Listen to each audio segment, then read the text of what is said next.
Now, July is National Savings Month, and to end the campaign, we look back at a Cape Town man who has been living on his 1 month salary. His salary was delivered to him in a big bag of coins. Now, to add to his budget controls, his bank accounts, his credit cards and debit cards were frozen for the month. He had to physically manage every coin he earns and spends. The One-Rand Man, as he's known, is part of a social experiment to highlight the importance of saving. Now, he remains anonymous just for his privacy and safety, but somebody might pick up who he is. To tell us how his month has been from our Cape Town studios, we are joined by the One-Rand Man himself. A very good morning to you and welcome to AM News. Good morning, welcome to... One-Rand Man, tell us about your journey. How has it been? What was your biggest lesson that you've learned through this experiment?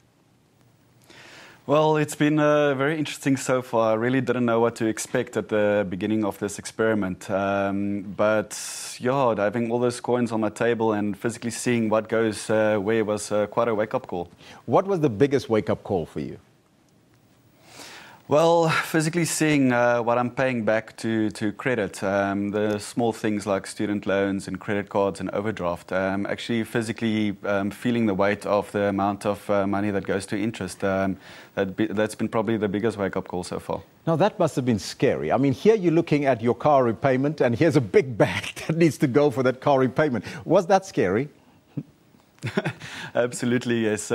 Physically having to count that and putting it into a bag to try and get it to the bank. It was actually combined with credit that they had to drop off.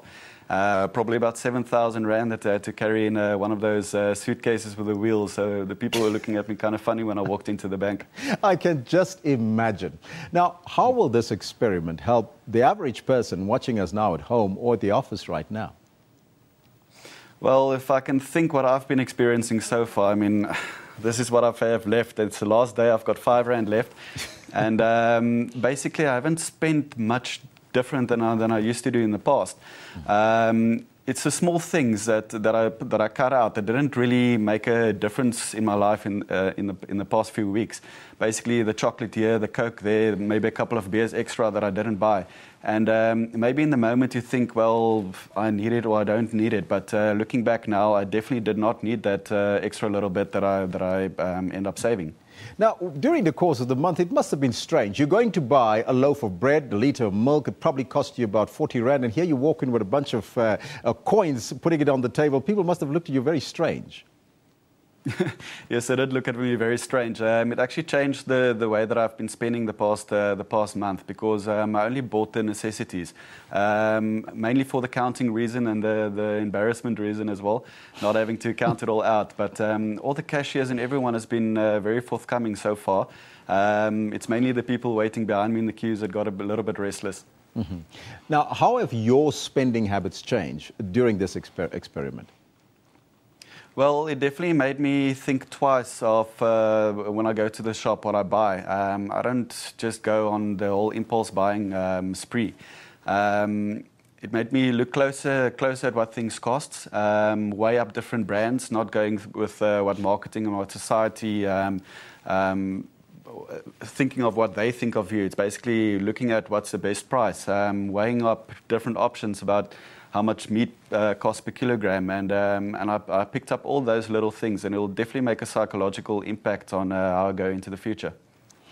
Now, what kind of connection have you established to the hard-earned physical money in the forms of coins in front of you, as opposed to virtual money that you just spend electronically? I mean, we would spend anything from 500 to 1,000 Rand at a restaurant by just swiping a card. But having this money in your hand, how did that change? Well, at the beginning, I didn't really think it would make a very big difference to the way I spend. And the whole purpose of the exercise was not to see how much I can save. It was actually to go through my normal spending habit and see if you can actually have a psychological impact on the visual thing of actually seeing your money and not seeing your money. And I carried on spending the normal way. But after a few weeks, I already started to pick up that you really do think differently about money when you actually physically see it. And I mean, that's what money was intended for in the first place. We just grew up with this whole habit of spending on credit cards and spending someone else's money. And we keep on thinking that it is our own, but it's not our own money.